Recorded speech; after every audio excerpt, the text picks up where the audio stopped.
Gentiane, Millepertuis, Brunel, les montagnes de la station des Jets regorgent d'incroyables variétés de plantes.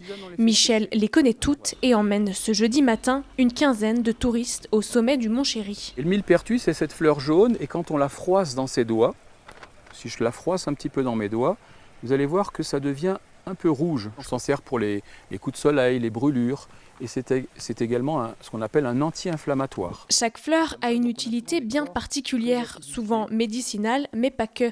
Les feuilles de framboisier sauvage deviennent Thé des Alpes, un thé qui ressemble un peu au Earl Grey, après l'avoir fait fermenter.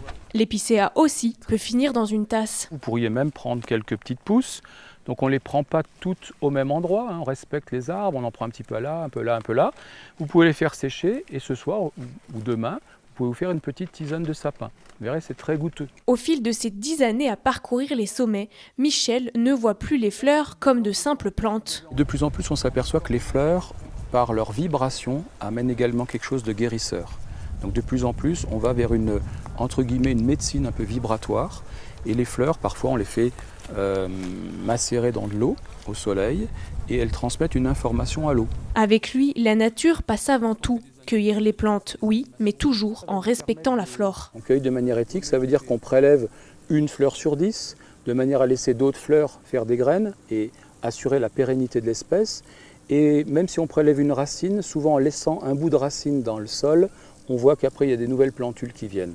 Donc c'est vraiment important d'apprendre aux gens à cueillir de manière éthique, quitte à ne pas cueillir. À la fin de la balade, retour à la civilisation pour fabriquer le remède de grand-mère. De l'huile de tournesol dans le petit pot rempli de fleurs d'arnica fraîchement cueillies.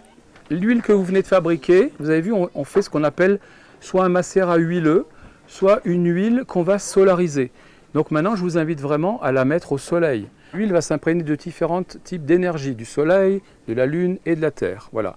Et dans 4 semaines, vous pouvez filtrer votre huile et vous en servir. Au travers de ces balades, Michel cherche surtout à sensibiliser les gens sur la nature, leur donner l'envie d'en savoir plus et d'utiliser les plantes qui les entourent à bon escient. Mission réussie.